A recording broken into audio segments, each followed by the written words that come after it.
यह कहानी एक छोटे से पिपनार गांव के एक गरीब युवक की है जिसका नाम विशाल था।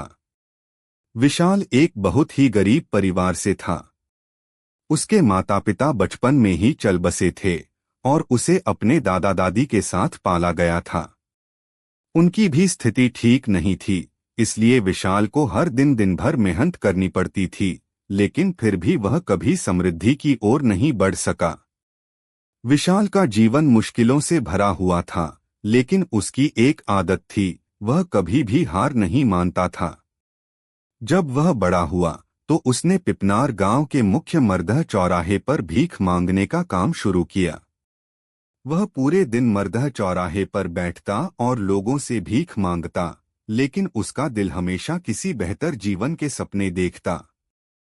वह अपने दुखों को शब्दों में व्यक्त करता, लेकिन फिर भी उसे किसी से कोई मदद नहीं मिलती। एक दिन एक उद्योगपति नामक व्यक्ति अर्जुन पिपनार गांव में आए। अर्जुन एक सफल व्यापारी था जो शहर से पिपनार गांव अपने रिश्तेदारों से मिलने आया था। उसकी नजरें विशाल पर पड़ी, जो मरदह चौराहे पर बैठा हुआ था और भीख मांग रहा था। अर्जुन को महसूस हुआ कि विशाल में कुछ खास बात है। उसने उसके पास जाकर पूछा, तुम क्यों यहाँ बैठकर भीख मांग रहे हो? क्या तुम्हारे पास कुछ और करने की कोशिश नहीं की? विशाल थोड़ी देर चुप रहा, फिर उसने कहा, मेरे पास कुछ नहीं है और इस गरीबी के सागर में मुझे कोई रास्ता नहीं दिखता। मैं बस यही करता हूँ क्योंकि मुझे यही आता है। अर्जुन ने विशाल की बातों को ध्यान से सुना। वह समझ गया कि विशाल की आत्मविश्वास की कमी और गरीबी ने उसे इस हालात में डाल दिया था।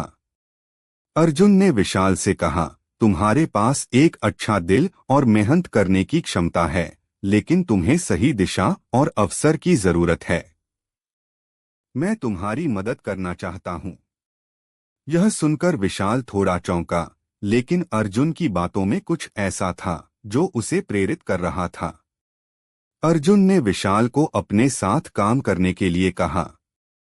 उसने उसे एक छोटी सी दुकान खोलने के लिए मदद की और उसे यह भी बताया कि उसे मेहनत करने के अलावा खुद पर विश्वास भी करना होगा।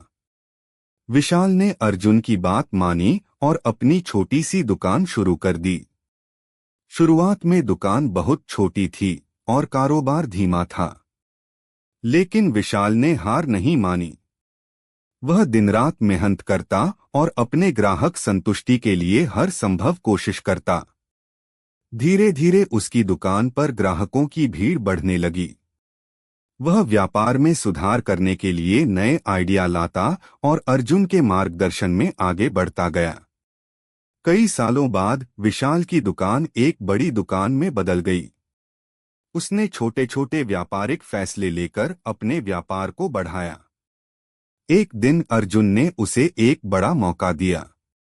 उसने विशाल को एक बड़ा निवेश प्रस्ताव दिया, एक नया बिजनेस शुरू करने के लिए। यह एक बड़ा मौका था, लेकिन विशाल के मन में डर था। क्या वह इसे सफलता में बदल पाएगा?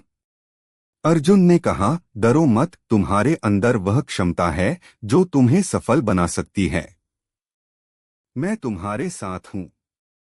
विशाल ने अर्जुन के विश्वास को अपनी ताकत बनाई और बड़े व्यापार में निवेश करने का फैसला किया। उसने जो निवेश किया वह दिन प्रतिदिन बढ़ता गया और एक दिन विशाल ने अपना पहला करोड़ रुपए का मुनाफा कमाया। अब वह एक बड़ा व्यापारी बन चुका था, लेकिन उसने कभी अपनी जड़ें नहीं भुलाई। विशाल ने अपनी सफलता का उपयोग दूसरों की मदद करने के लिए किया। उसने गरीब बच्चों के लिए स्कूल खोला, गरीब परिवारों के लिए सहायता राशि भेजी और जरूरतमंदों को